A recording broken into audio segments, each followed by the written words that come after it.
Today on the show, we're going to talk final roster, my projection, a little bit of what I think the team will do, and a little bit of what I think I want the team to do. And I'm going to bring in someone to react to it live. Adam Emmert, you know him from the SeaHawkers Pod over there with Clinton and Brandon.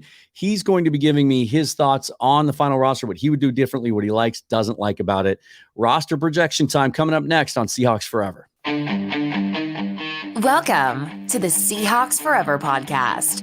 In-depth analysis on everything Seahawks. And now, here's your host, Dan Viens. Joining me on the show today, Adam Emmert. You know him from the SeaHawkers Pod with Brandon and Clinton and those guys over there. We've chatted a little bit, met at the mock game, and it was time to get you on the show, man. How are you doing? I'm doing great, man. I appreciate you having me on. Appreciate you having Brandon and Clinton on earlier this year.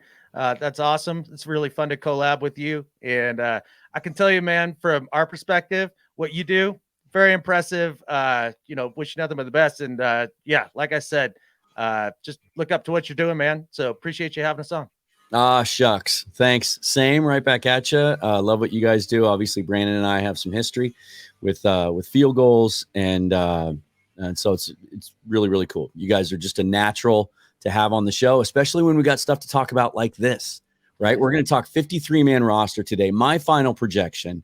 I like to do this before the last preseason game because if you try to do it Sunday, you can get caught sometimes, right? Roster cuts have to be made by 1 o'clock Pacific time, I think, on Tuesday. Right, just so everyone knows the timeline. And then anyone passing through waivers can be re-signed to the practice squad on Wednesday. Vested veterans become free agents immediately if they're released. And then there's a whole bunch of, kind of matriculations with the roster that happen is in regards to vested veterans and guys being guaranteed their salaries. We'll talk about that a little bit, especially as it relates to one particular spot on the roster. But before we get started, as always, hit that like button, subscribe to the YouTube channel. Best way to support the show. Really appreciate all of the new subscribers. Thank you and welcome. Let's get right into this. I did not share this with you because I kind of wanted your spontaneous reaction to what I did.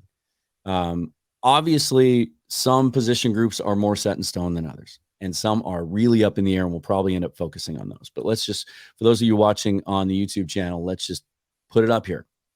And I know right now your eyes are probably going to a couple of specific spots, but let's just kind of go through the ones that are easy first. How's that sound? That sounds great, man. All right. Quarterback is set, right? There's been some talk about, do the Seahawks carry Holton Ahlers on the 53 so he's eligible for that new emergency quarterback rule? The Seahawks have never carried 3 quarterbacks. Do you expect there's any chance they'll do that this time? There might have been a chance if we hadn't gotten so injured at wide receiver, D-line, some of those other spots. In that case, we're just going to need all the warm bodies we can get in those areas. So I don't see them. I don't want to say wasting because that takes away from Ahlers a little bit. A roster spot on a guy who's maybe a borderline NFL QB at best. Yeah. And there's really Geno's been durable in his career. Drew Lock hasn't had any injury issues. The way Drew has played this preseason, I don't think there's any question that they're just going to roll with 2. I also don't think there's any question that Ahlers is going to get through waivers to the practice squad. And this is something I want to touch on right away as we talk about this stuff. A lot of fans get really nervous about the waiver process. They get attached to certain players. They find a guy that they like and they get it in their heads that there's no way he's going to be claimed because he's done so well in the preseason, right? It's the Kalen Williams phenomenon. Oh yeah. I had that discussion recently with someone in regards to one of the undrafted free agent wide receivers. Keep in mind, this year is different than ever because we go from 90 straight to 53. So that waiver wire is going to be crowded. Also, it's not necessarily an unspoken rule. Teams will claim a guy they think can help them. But for the most part, teams leave things alone during this wave. You have to be really, really outstanding in a bunch of different ways to get claimed off their waiver wire. But just keep that in mind. Holton Ahlers, we're not in jeopardy of losing him to another organization, right? So we got Geno Smith, Drew Lock. And by the way, also, I based the numbers for each of these position groups on exactly how the Seahawks structured their roster last year on the initial 53. So 2 quarterbacks, Then we move on to running back. 4 running backs, what they kept last year. In the past, they've kept 5, but last year 4. It looks like all 4 of these guys are going to be good to go. Kenny McIntosh hasn't got back to full speed practicing, but Pete seems to think he might, that he could be the one outlier. If he's not ready to go week 1, coming back from that knee sprain, then we could be talking about SaRodorick Thompson. But Ken Walker fully in pads yesterday for the first time. Don't think we'll see him Saturday. But running back, we should be good to go there, right? Any surprises? No surprises there. I like everything you got. I do like that your kind of next guy up is SaRodorick Thompson. I love the way he runs the ball, man. Just that slashing style. Had a couple nice plays here through the preseason. And whether or not he makes this roster, I really think that he should hook up with some team somewhere. I'm rooting for the kid. I would like to have him, in our back pocket on the practice squad, though, just with our histories with running back injuries. So we'll see how it goes. The team had to release Bryant Koback this week. He was injured, and they just needed the roster spot. I've always liked the idea of having a running back or two, a young guy on the practice squad, because injuries are a thing, right? Yeah. But it always doesn't always work out that way. I really liked Josh Johnson a couple of years ago? Yeah. Undrafted kid, thought he looked good in the preseason. He kind of fit all those Seahawk height, weight, athletic specs, and just never really found any footing. The thing about Thompson that I like, I mentioned it on the show last week, is we lost Alex Collins a couple weeks ago, tragic accident, former Seahawks running back at the age of 28. This kid reminds me a lot of him in his running style, just kind of the way he looks, the aesthetics of it. He looks like an NFL running back, but it also kind of speaks to the running back market, doesn't it? That a guy like this was still on the street 2 weeks ago, wasn't in camp with anyone, and then he steps in and looks as capable as he has.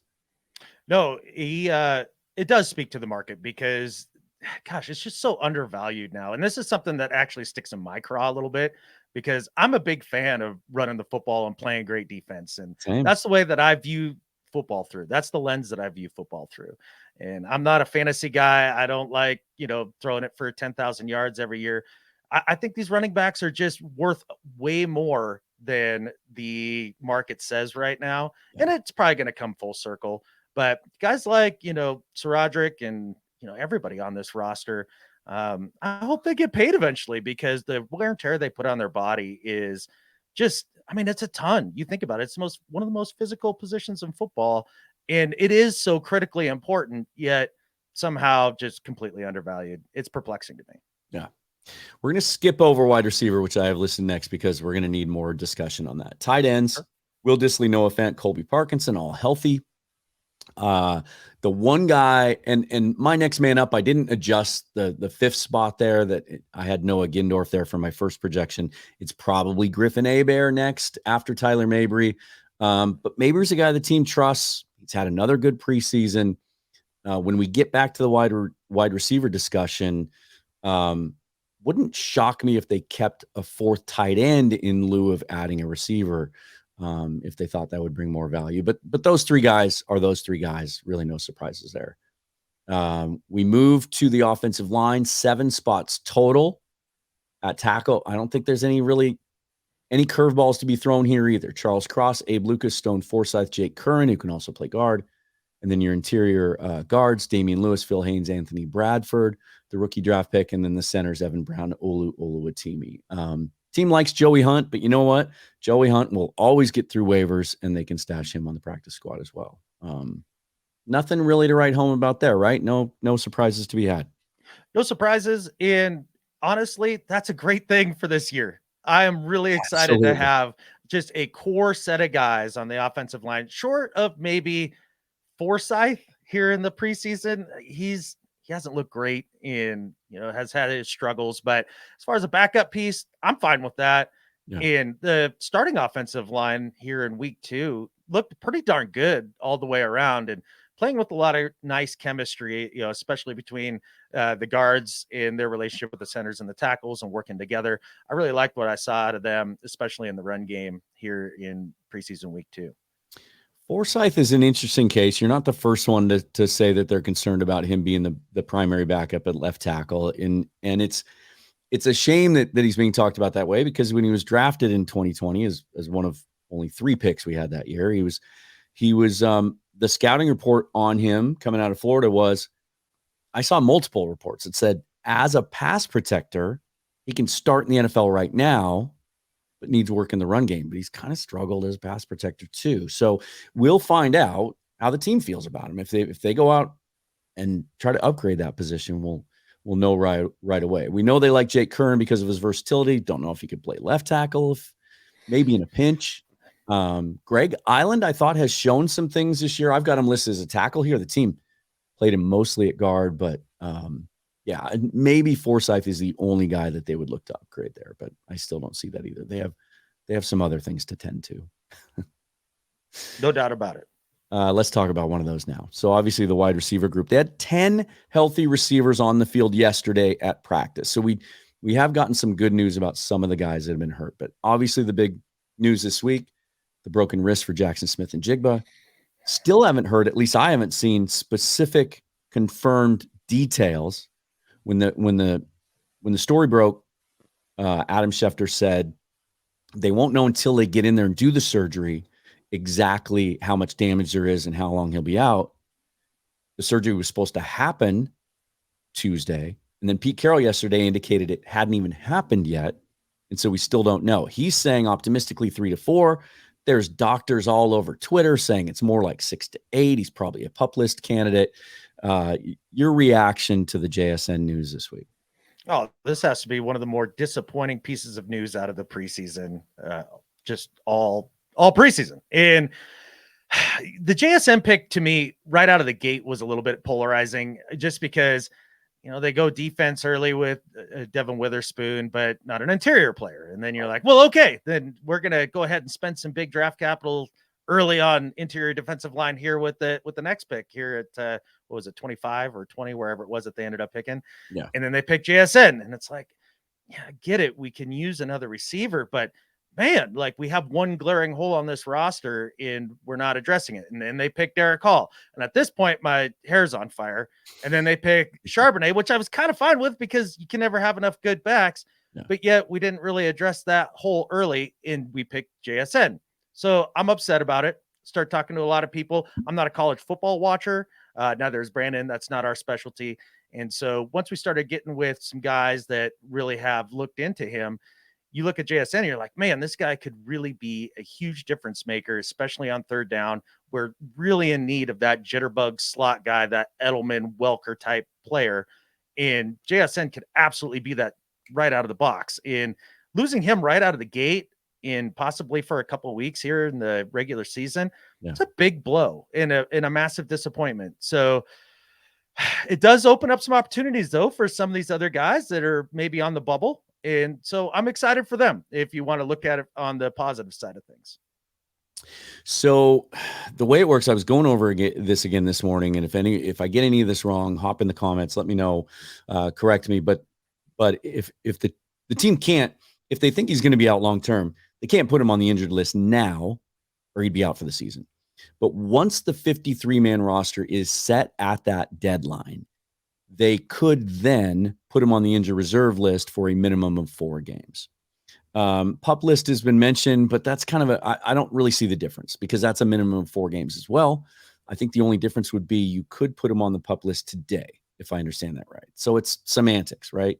If they find out he's going to be out 4 to 6 weeks, won't be back till after the bye week, then of course they'll use the injured reserve list so they get that roster spot back. But he'll most likely, unless we get something more definitive between now and Tuesday, which we might, will make the 53. But I've got him grayed out here, and I don't count him against the 53, because I do think even if they do that, and I guess they have to, name him to the 53, then put him on injured reserve, then one of these receivers that we're going to talk about today that we think might make the team will likely be waived on Tuesday technically and then brought back.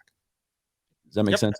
Yep, absolutely. So obviously DK Metcalf, Tyler Lockett, Jake Bobo. It's crazy as good a camp and offseason as JSN has had since the day he stepped on the football field. Jake Bobo's been right there with him.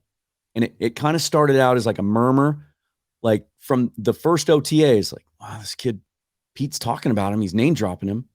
Chip Kelly goes on local radio and raves about him. And then he just kept making plays. And then we get to the preseason. And now it just compounds. Yesterday, he was a star of practice, according to all the beat reporters who were there, making tough catches left and right, blocking guys, showing off his route running skills. Not only is this guy made the team as a fringe undrafted free agent wide receiver, but even before JSN gets hurt, this guy was going to get playing time and have a role on the offense. Is that how you feel? Oh, 100%. Once I had heard the Chip Kelly interview way back here in the earlier part of the preseason, or, the training camp, I was like, all right, well, let's take a look at this guy. And you started hearing, just like you said, the murmurs and the more Bobo stuff from the players. And Right. And then when we saw you at the mock game, I mean, we joked on our pod that was the Jake Bobo show. And then now he's stacking performances. He's stacking them in practice. He stacked it at the mock game. Preseason week 1 looks good. Preseason week 2 making plays. And it's just astounding to watch a guy who ran a 4.9 get behind guys with regularity. I don't understand how he does it. It's magic. I think he's half magic. But you hear the guys in their interviews as well, the rest of his teammates talking about Bobo, and they'll ask him, well, is he the real deal? And every single one of them, yeah, man, he's the real deal. He's out there making plays. And you're not wrong with the way that you have this listed out. He's our legit number 3 right now with JSN injured. And I'm not sure that makes me all that uncomfortable. He has a great chemistry with both quarterbacks. Even if JSN hadn't gotten hurt, this guy would have been your 4th receiver, would have been in the rotation, would have had those Marquise Goodwin snaps, he had played his way into a role. And you're right. The thing that I like about a young player, any young player, is consistency and producing on a promise, right? You show flashes. We see that from kids all the time. And then you just don't back it up on a regular basis. But everything Chip Kelly said in that interview that you referenced about standing out in practice, his practice habits, how hard he goes, what an example he sets. Everything he's done since that day lines up with that. And Tyler Lockett did a sideline interview during the game against the Cowboys. And he just name dropped Bobo in the same phrase, in the same breath as he was talking about JSN, as if he was a member of the team already. And he is. So that gets us through 3. This is where it gets interesting, right? And it's not any easier that all of these guys have been banged up to some extent during camp. So next man up, even though he's 27, 28 years of age now, Cody Thompson, right? Would have made the team last year out of training camp. And then he got hurt, spent the entire season on the injured list. He's been banged up a little bit this preseason, but when he's in there, he looks productive. The team trusts him. Cade Johnson is the other one. And I've got him in green here. And primarily because at the end of last season, the team trusted him enough to give him important snaps in week 17 and in the playoff game. Had a couple catches. He had the really severe concussion. He's been cleared from protocol. He's back at practice. That's why I've got him in green. D. Eskridge obviously suspended for 6 games. He's not available. And I've got Derek Young out. I was so disappointed by his performance against Cowboys. A couple of drops on really nicely thrown balls from Holton Ahlers. They were contested drops, but you got to catch those. I just haven't seen anything from him this preseason to lead me to believe he can make this team. Did I get anything wrong here? Anything you disagree with? Well, a lot of people, the team is comfortable with Cody Thompson. And I watch Cody Thompson and I see a dude. Like, he's just one of those guys that you can plug in there and he's going to run his routes and he's fine. Scotty Miller to me, right? Yeah, there you go. That's a great comp. Replacement level, right? Great comp. So you got Cody Thompson and Cade Johnson, and both of those guys are one and the same to me in terms of a guy that knows the offense. He's been around a little bit, a guy that you can trust, and clearly a guy that the team can trust. So I would say pick one of the two of those, and then you're looking for lightning in a bottle, maybe. I know where you're going. That last 4th one. Now let's talk about Derek real quick here. Yeah. With his game in week 2 was disappointing with the drops. Absolutely. But if we do think about the idea that he has the abductor thing going on in his ribs or his midsection, think about reaching out. Those were contested catches that were above his head or out in front of him a good ways. And he had to really reach out to get those. It's tough to really extend yourself when you got a guy draped all over you, when your ribs and abductor and midsection is all tore up and may need surgery. So I'm not sure Derek Young just forgot how to catch in preseason week 2.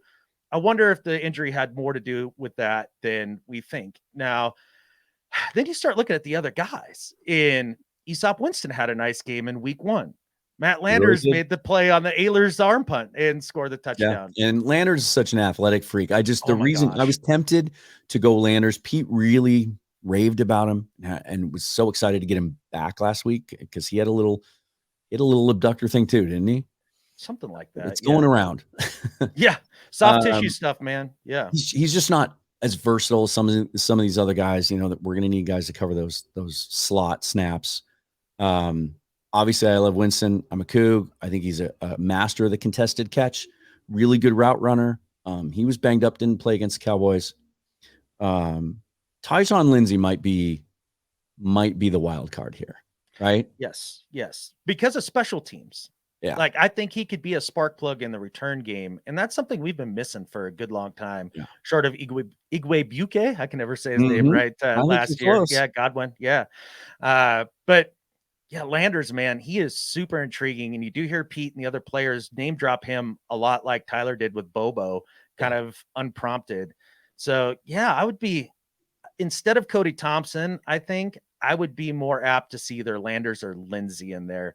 And I think you're right. Derek Young could end up, as a cut and waived and that sort of thing, or maybe someday stashed on the practice squad or however all those machinations work. But I don't think they're done with him. Do you think there's any chance they look outside the organization for another receiver? Always compete. You bet. Yeah. Why not? But you have to see, who falls through the cracks, and there's always a good player here and there. So we'll see how that goes. I mentioned on the show the other day, you always want to keep your eye on former Seahawks, just especially at the receiver position. It's so hard to sign a guy off the street, get him into a game plan and into an offensive system and expect him to produce right away. There aren't many out there that would make sense. Somebody threw the name, now I'm going to forget it off the top of my head. Oh, somebody threw Freddie Swain back at me. More Swain, please. Yeah. I think he's been available so many times over the last 2 years. If the team was interested in bringing him back, they would have. I think there's a real chance he's hurt right now. He's in concussion protocol, but if Penny Hart were to not make the Atlanta Falcons 53-man roster, he might make a lot of sense because you could slide him right in. You betcha. And a guy that they were always high on and really respect his toughness and the way that he goes about his business. So yeah, that's an interesting one to keep on your radar for sure. Yeah. Let's talk about defense. Again, we're going to breeze over the interior defensive line because, like receiver, that's where the most questions are regarding injury, certainly, and in performance, perhaps in some cases. Outside linebacker, maybe the most stacked position on the roster. And I will give something away here. So we've got the 5, right? Uchenna Nwosu, Darrell Taylor. We really don't know about Darrell Taylor. I didn't mark him as injured here, but he is. He might not be back by week 1. He might end up on the injured list, which would create a roster spot and an opportunity for somebody else. So we really still don't know about Taylor, but if he's healthy, obviously he's one of the 5. Boye Mafe, Derek Hall, Tyreek Smith, I think, has made this roster with his performance this preseason. I don't list Levi Bell as an outside linebacker here for the purposes of getting to our positional breakdown because of some of the shortcomings of the interior defensive line position. In my defense, the Seahawks list Bell on their official team roster as an edge, not an outside linebacker or a defensive end. He's the only player on their roster that they give the edge designation to. So I think for purposes of a roster spot, I'm counting him there, and we'll come back to that. Is this, given the injuries to the wide receiver group, is this the most talented position group on the roster? Boy, that's an interesting question. Because then you have to compare that to safety in corner. Yeah, okay. Yeah, I'll go with you on outside linebacker here because Nwosu is definitely, he's one of those underrated guys that plays in Southeast Alaska that nobody cares about, right? Like he gets no pub for the type of player he is. In Mafe, I mean, what more can we say about him than what's already been said? His jump this year has been remarkable and exciting. He is easily one of the most exciting players for me going into this new season. And Derek Hall has showed that he's that dog. Like he is that tough guy that you need out there. And he's going to bring an attitude to this defense that I think has been, was sorely missing last year at times. So I really, really enjoyed the rook there. even though the pick irked me a little bit because he doesn't play tackle, defensive Right. tackle. But again, John's smarter than me, and it shows up here. Tyreek Smith coming into the league as he was injured, I think, and that's why he dropped in the draft, really showing that pedigree from Ohio State. And yeah, really an amazing player. But that leaves us with Darrell Taylor. I think he's a very polarizing guy, because to me, you see the flashes here and there he's definitely the most flashy of the edge rushers. And then you see him get washed out on the edge and on almost every outside zone play. And you see the injury stack up again and again. At some point, he's going to run out of opportunities. And is it now? Probably unlikely, but it's got to come together for him real quick. Like whatever's bugging him, he needs to get over it now. Yeah, I'll say this, and it's disappointing that that he came up with the shoulder thing, because Pete was raving about how he came to camp and what his body looked like and how he was ready to make that next step. And in the second half of last season certainly looked like he was ready. I take issue with people that, and I see it all the time. I see it from beat reporters even, that when he comes back from injury, he's the starter alongside Nwosu, and Mafe is the third guy. I see it the other way around. I don't know where that comes from. Mafe is a more complete player. You mentioned his ability to set the edge and get after the quarterback. Taylor is more of a pass rush specialist, a one-trick pony. So why isn't he thought of as the rotational guy? And I think that might be the way it plays out. But we need to know more about his shoulder and how healthy he is and if he's going to be ready to go week 1. Yeah, I couldn't agree with you more about your assessment of where he falls in the pecking order here. He really does struggle setting the edge against the run, and Mafe really does look that much better. Yeah, Nwosu, Mafe out there, outside linebacker as your starters, 100%. Yeah. Inside linebacker, we got a lot of clarity on that this week. So Bobby Wagner, obviously returning to Seattle, he's a starter, and Devin Bush just had a really good preseason. We know he's not going to get a lot of snaps. They're going to play a lot of nickel. He'll come off the field, but his willingness and ability to hunt guys and hit guys. You feel comfortable with him starting alongside Wagner if we're going to talk about Jordan Brooks here in a second, but if he's not ready to play full time? Surprisingly, yes. I've got some Steelers fans in my life, and they told me all about what a bust Devin Bush is. Oh, they told all of us. Yeah. Yeah. And how he can't get off a block for the life of him, and this, that, and the other thing. A lot of good riddance from Steeler fans. Oh, big time. And then you watch him in this preseason, and you're not wrong. He's made some really nice plays, and I am much more comfortable with him at this point of the year than I thought I would be. And I'm very excited about that. He seems like a good kid, and it's exciting to see him get his second chance and have somebody like Pete Carroll connect with him and get the best out of him. And I think it speaks to expectations. You're in Pittsburgh, you're at high. They've traded up to take him in the top 10, which is unusual for an inside linebacker. And he had the amazing rookie season that made it look like he was going to deliver on all that promise. And then he got hurt and he was never the same. You remove yourself from those expectations. You come here where you're playing next to a legend and you're playing in basically a part-time role in the defense. And all of that, it takes all that weight off your shoulders. I think it just gives you a different perspective. And, what I would ask people that still have concerns or questions about Devin Bush is, how do you feel about Devin Bush versus Cody Barton if he had been brought back again? Because he was a real polarizing guy there last year too. So I think they're good there. What we don't know is how Jordan Brooks is going to work back into this mix. He's going full speed in pads. And the thing that blows me away isn't just that he was removed from the PUP list and he's back 9 months after ACL surgery. Yeah. It's crazy. He's not the only one. It speaks to the advancements in that technology and the rehab and everything else. I mean, Breece Hall, Javonte Williams. I mean, 2 other guys that got hurt late last year, ACLs, running backs that are back playing full speed. But I saw a video of him yesterday in practice. He wasn't even wearing a brace. Yeah, it's wild. It's crazy. It's absolutely wild. I mean, we can all blame Adrian Peterson for this, right? He was the first guy to just all of a sudden magically return from an ACL in a hurry and then be better than ever. Yeah. And it is such a credit to the advancements in medicine, but also give Jordan Brooks a lot of credit. Absolutely. You have to grind through rehab. And, if you've never personally been injured in a way where you've had to go through that process of physical therapy and all that, the mental grind of that is a lot harder than a lot of people think. And I heard them talking to, well, who was it? I think it wasn't Brock and Salk. It was some of the other 710 guys speaking with Jordan Brooks about, the mental side of it. And he had mentioned that he thought he'd be fine. He'd breeze through that, but it was even harder than he thought. And, it was a new experience for him. So give him a lot of credit for pushing through that and being a guy that looks like he could almost be ready to go week 1, which I would have said, no way. I would have put my money on Jamal before Jordan Brooks. And that's crazy. Yeah. Right.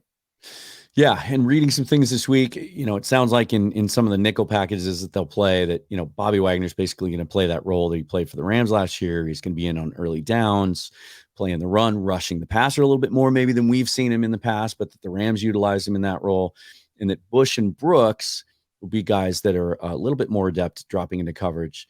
But just, and by the way, I acknowledge my typo here. I know his name isn't Jordy Brooks. It's Jordan. Forgot the N there. Sorry about that. After that, John Radigan, who I think has shown this preseason, there's nothing special about John Radigan. I know the team likes him. He's definitely a practice squad candidate. Ben Burke-Curvin, love the comeback. The team loves him. I would expect him to be on the practice squad as well, because he does look fully healthy again. And then Vi Jones, really haven't heard an update on his injury, but it sounded like it was not insignificant.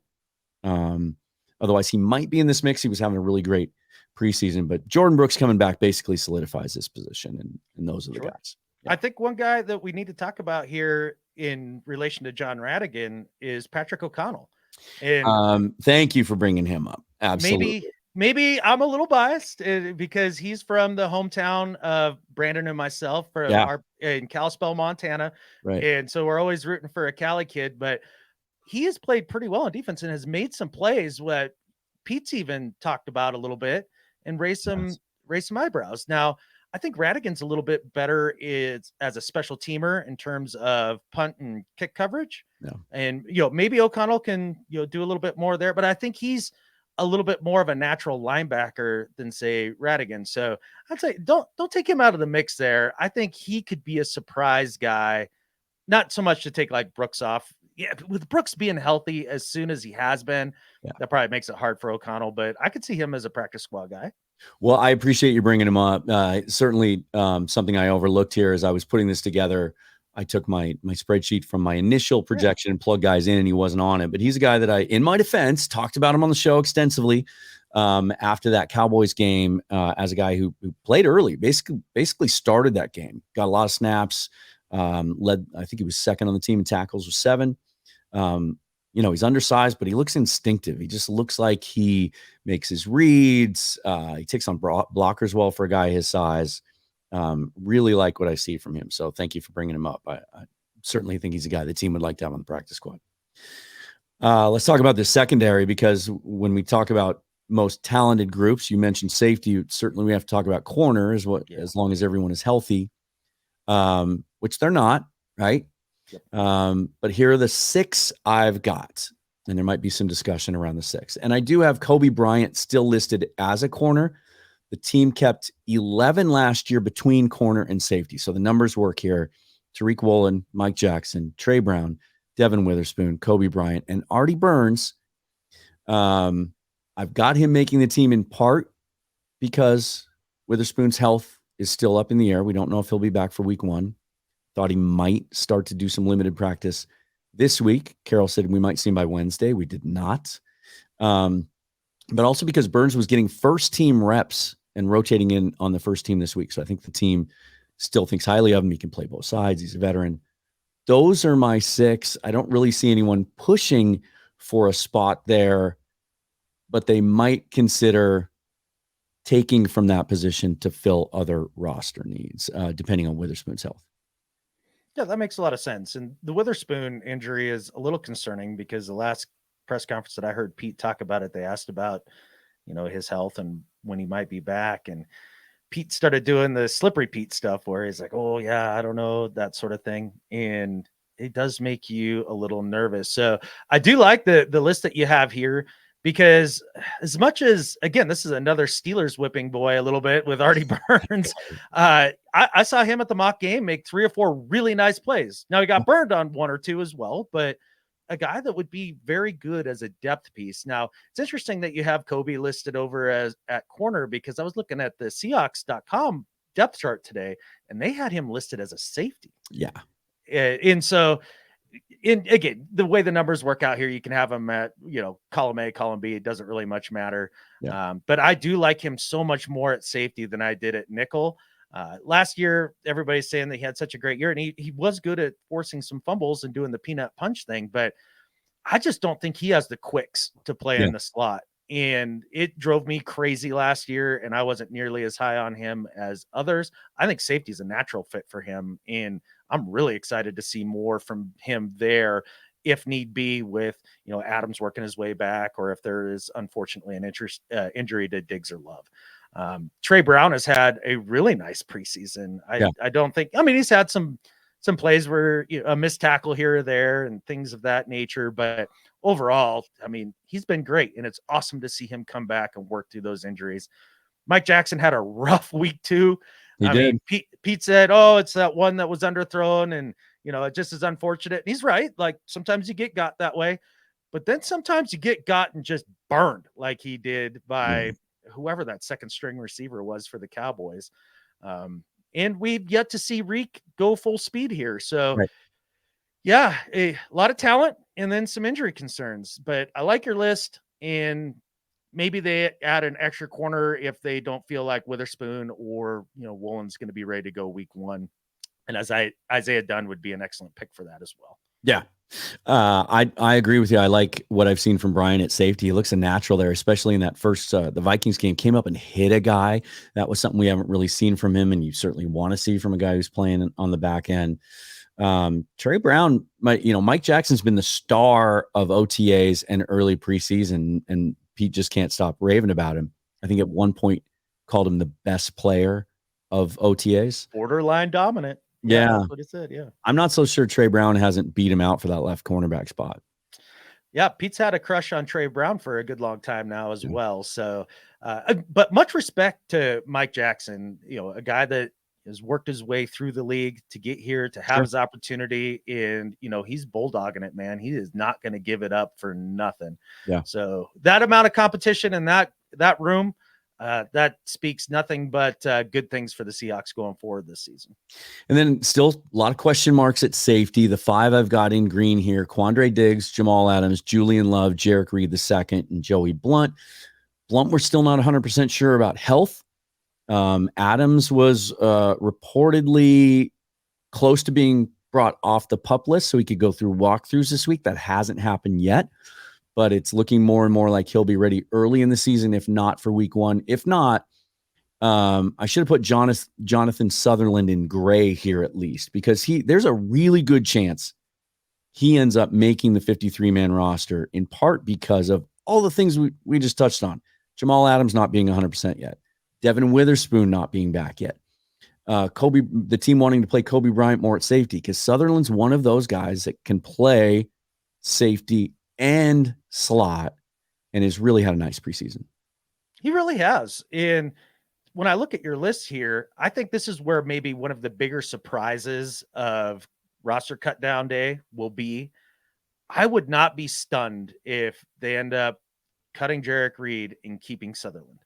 I haven't seen anything out of Reed in this preseason, or have heard much from the players or the coaches about him really being a standout. And I understand he was a drafted player, but it was only a 6th round player, a guy that you could probably still sneak through to practice squad if they are really in love with the guy. And with his motor and everything, I could see it. So that's one of those that I look at, that there's always that one surprise. In always. Sutherland has performed, and Jarek Reed hasn't really flashed. So if you're really into the always compete mantra, as Pete is, you got to prove it now and then. And that could be a spot that they do it. Yeah, I don't disagree. And I've, a lot of people talk about how Reed struggled in coverage against Cowboys. I did see him come up and hit some guys, but there is an inconsistency there. He's probably got shook out of his boots when Deuce Vaughn went by him for a touchdown. Yeah. Well, Deuce Vaughn's done that to a few people this preseason. Well, yeah, no shade there. Yeah. I do think Reed's a guy that would safely get through waivers. And Sutherland's another guy. You make a good point, because in the same way that the players have been talking about Jake Bobo for months now, as almost like he's been granted a roster spot already. Players talk about Sutherland that way too. Other players are bringing him up and how he looks in practice. So you could be right. Especially, I'll say this: if Adams isn't ready to go week one, Sutherland makes this roster in one way or another. Makes a lot of sense. Yeah. Specialist Jason Myers, Michael Dixon, Chris Stoll, who I don't think gets enough love this preseason. Seahawks only signed one long snapper this offseason, undrafted free agent out of Penn State. I think he won the award last year for best long snapper in college football. He's been perfect on all of his snaps and even got down and made a tackle on punt coverage last week. Really impressive for a long snapper. The last spot I have here, I will say this. This is not necessarily what I think they will do. This is more of a I get one free pass where I get to pick what I would do. I think Nick Bellor's value of taking up a roster spot on this roster now at his age and with everything else and with the young depth on this team, I don't like the value. I don't want him making this roster. He doesn't play fullback anymore. He didn't play any linebacker snaps this preseason. I know he was injured. So he's specifically a special teams specialist, and you're going to pay him $2.6 million this year in his early 30s. I don't like that.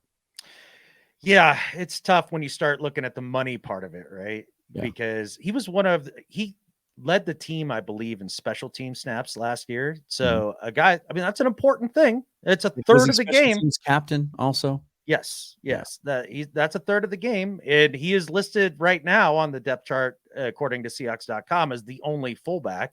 Yeah. Not that we use one very often. Exactly. But so this is one where my head and my heart are in total conflict. I do agree with you. He loves him. I love him. That. There's also another possibility here. I think he's a perfect candidate to be one of those guys that gets cut initially and then brought back, so he's not a vested veteran and his salary is not guaranteed. That'd be the way to do it. No other. He's a national treasure. Yeah.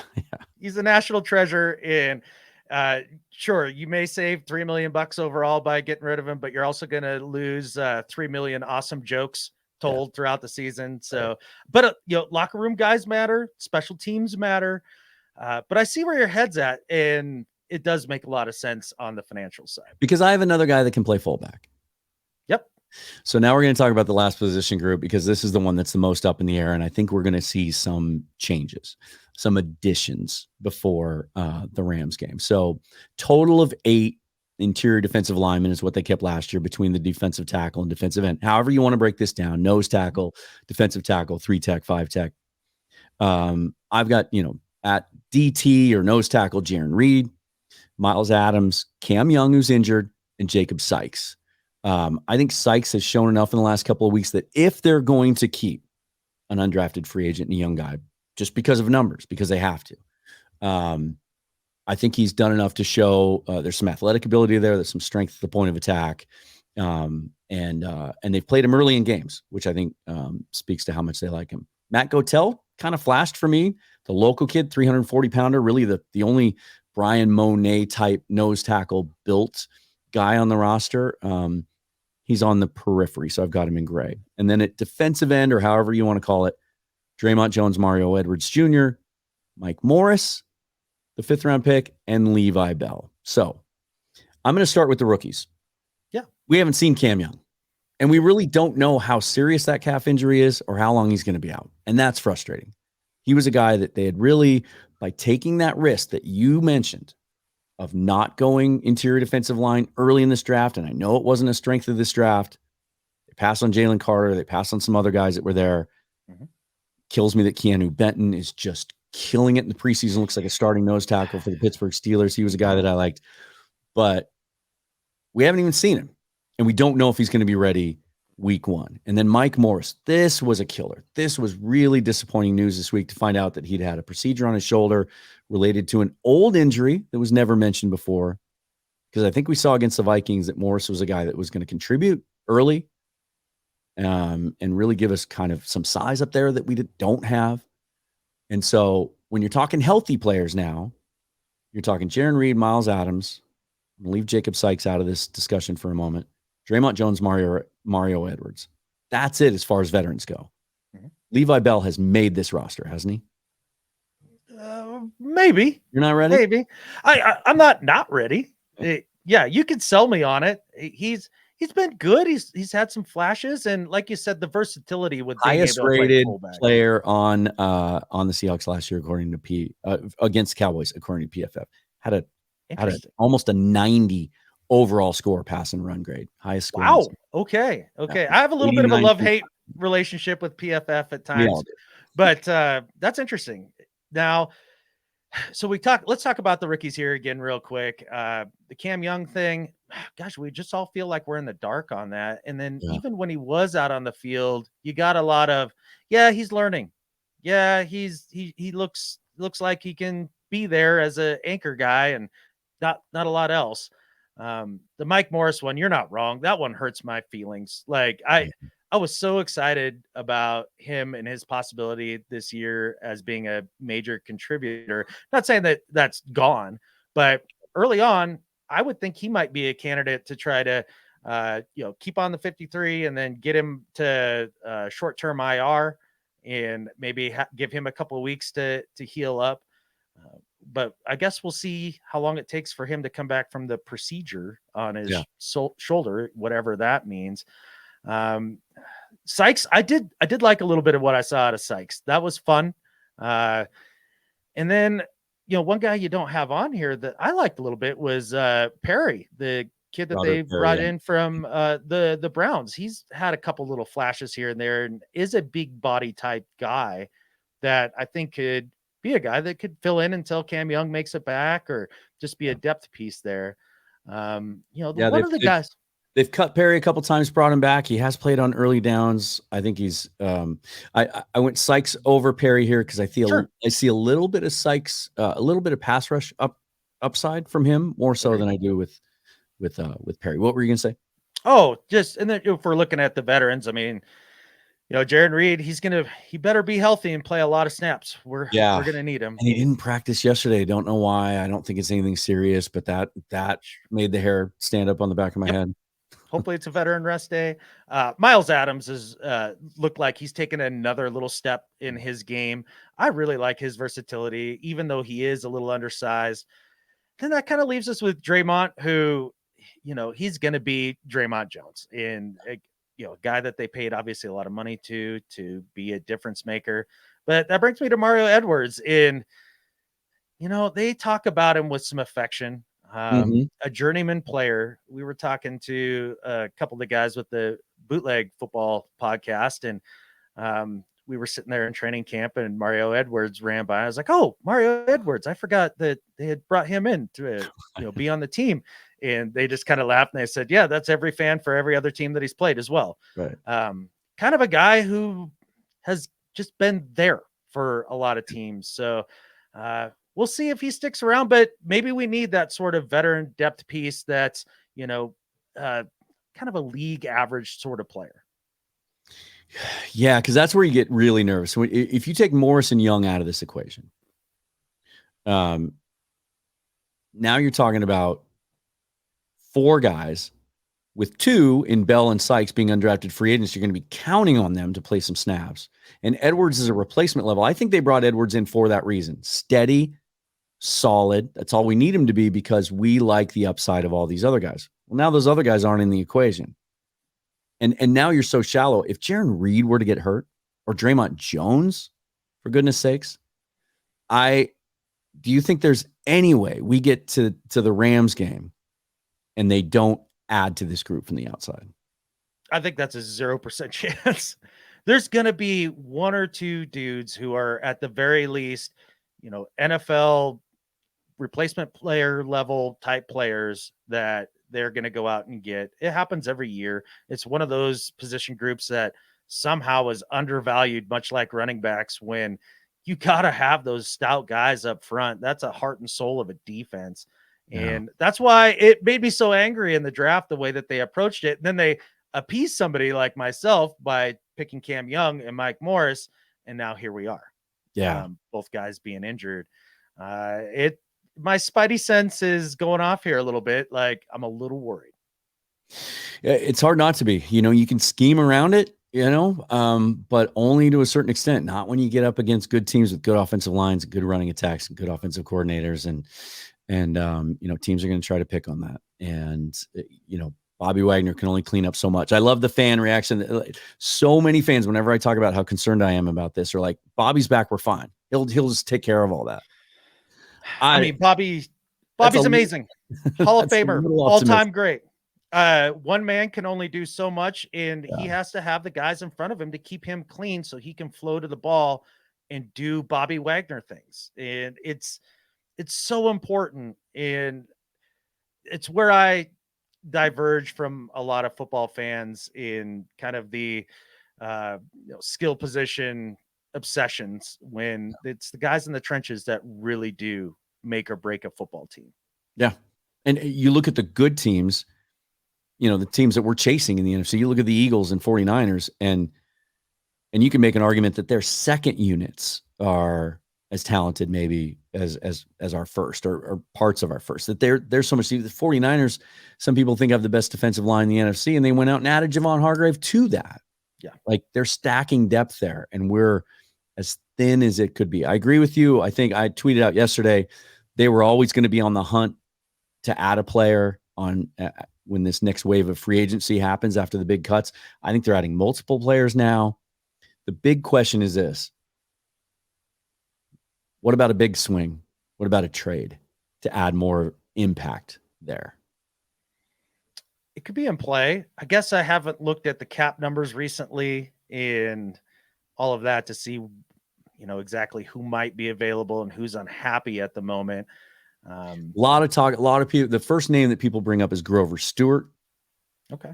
Defensive tackle from the Colts. That he's in the last year of his deal, and they've got some other guys they're going to have to pay. I don't know. I think his cap hits about $10 million this year. They'd have to work with that, obviously. But anything could be done. I don't see it. I don't know. There's an obvious one out there.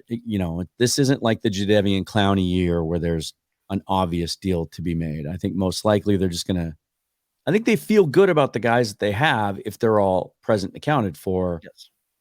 And what they do around cut down day will tell us how they feel about Young and Morris and their ability to get back. I think they're going to add players there, and I think they'll be serviceable, usable players.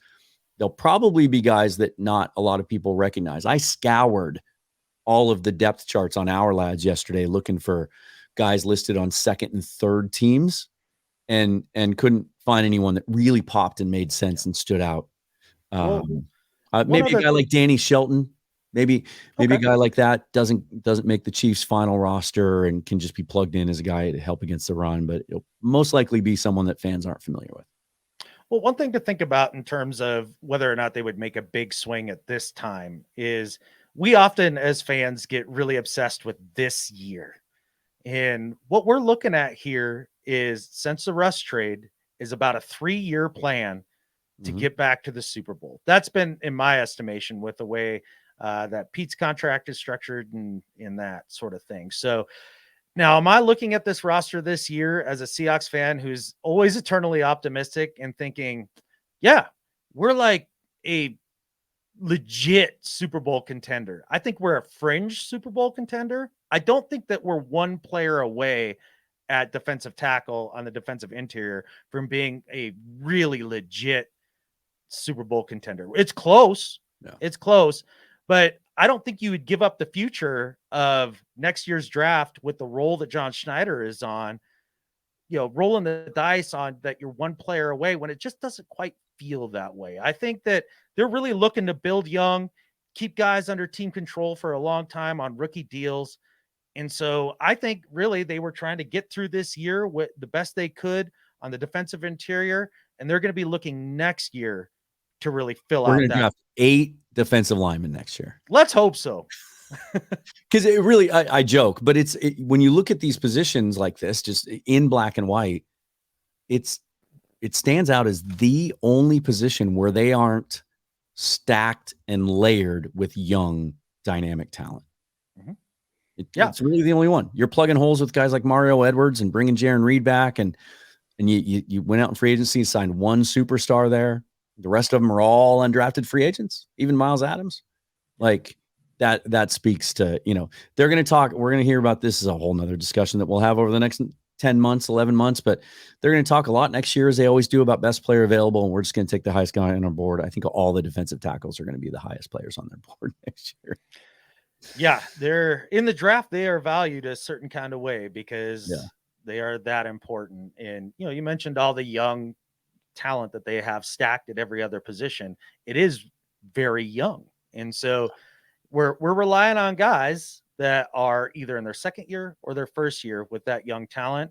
And that's what makes me say, I don't think that they're just one player away this year. Whereas I think with the combined experience of all those guys going into next year, now you're one player away from really competing. Now, that doesn't mean that I don't think that they're going to make the playoffs and make a run. I think they're going to make some hay. And I think they have a legit chance to win the division, even with some of the uncertainty around the 49ers and, their injury woes each and every year. So we'll see how it goes, but that position group, probably the most worrisome. I do feel better about their ability to add help there for a couple of reasons. One is the new cutdown rule. Yeah. In years past, there would have been one, I think last year they had reduced it to just one, but there would have been one or two other cut down dates that teams would have had to get under. Other guys would have been available. They would have been able to import, street free agents that were released by other teams before now. Now everyone's waiting for the same day. And then they get the extra week now, that week 0 without a fourth preseason game to indoctrinate a guy. And Pete has always talked about how in their scheme, nose tackle in particular is a position that is pretty simple in its responsibilities. They can get a guy in there quickly. So I do expect that when cuts are made, they'll add a couple of players there. And, maybe one of them will be someone we're familiar with and a name we know and someone that's been around the league a little bit. I looked at the available free agents. There's not a lot out there. You can talk about, does Akeem Hicks still want to play? Does Ndamukong Suh still want to play? I think he's kind of been on the record as saying he would. He just doesn't ever want to go to training camp again. We know he's ring chasing. Yeah, we know he has ties to the Northwest. Who knows? Maybe a guy like that can help. But it's a pretty sparse list. So yeah, it is. But a lot of reasons to be optimistic about this season as you go through that 53-man roster. I don't know as a 12 how you can't be fired up. So much fun there. The fact that we've spent 80% of our time today only talking about two position groups as being concerned, and even then we're talking about the back end of the roster. We feel good about the starters, right? Now, DK Metcalf or Tyler Lockett gets banged up in some way, different discussion. But, but then it'll be more Bobo. More Bobo. And that's the prescription, apparently. Have the shirts been printed yet? I can't believe that they haven't. I want a hat. I'll take a more Bobo hat tomorrow. Yeah. You bet. He's a fun player to watch. He reminds me, somebody had a comp the other day, and I can't remember it. He reminds me of Ed McCaffrey. Okay. Remember Ed McCaffrey, former Denver, longtime Bronco, Christian McCaffrey's dad or uncle? Dad, I think.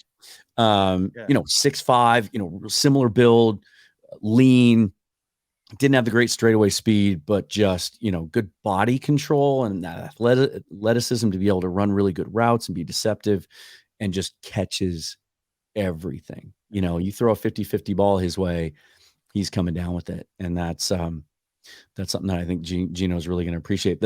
There was a play, can't remember if it was the Cowboys game or the Vikings game. I think it was just this last game. I saw somebody posted on Twitter where he, as a rookie, right?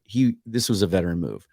It was a run play, but he made it look like he really sold the fact he was running a route and made it look like the ball was going to come to him. And then he was able to help out. Might have been the long Charbonnet run. I think Pete alluded to that. Yes. Yeah. Where he got down and really made an impact as a blocker. Yeah. We know how Pete loves wide receivers who can block. So can't wait to see what he's going to do. McCaffrey, great comp by you. That's a great comp. Yeah. Thanks, man. I do nothing but sit around and think of shit all day like this. Hey, man, I'm so glad I got a chance to get you on the show, and it'll be the first of many, I am sure. Let people know where they can find you on Twitter and what you got coming up on the SeaHawkers Pod. Yeah, check out the Seahawkers podcast. Seahawkers Pod, I think, is the handle on Twitter. I don't do the Twitter, not my deal. But yeah, check us out on YouTube. You can find us anywhere that you listen to podcasts, whether it's Apple Podcasts, however you do it on Android. And yeah, it's hard to miss us if you're out there looking for Seahawks content. Prolific. And we'd appreciate having you along for the ride. We do everything from a fan's perspective. We're just a couple of dork chops from Montana that love Seahawks football and just wanted to get together and just shoot the shit once a week and let you guys all in on that conversation. So if you're looking for that sort of Seahawks talk where it's laid back, a lot of jokes, a lot of dad jokes, and that sort of thing, we're the guys for you. Awesome. Well, it's great to have you on the show, and take care. We'll see you again soon. That's going to do it for me on this episode of Seahawks Forever. You can follow me on Twitter at Seahawks Forever. Subscribe to the YouTube channel. Download the PSF app, Pro Sports Fan. It's in the iTunes store now. Android should be any day. I'm not going to explain all the details here, but it's an interactive fan app that's going to focus on the game day analysis and experience during Seahawks games. I'll be part of that. Follow me on Twitter for more details. Until next time, forever and always, go Hawks.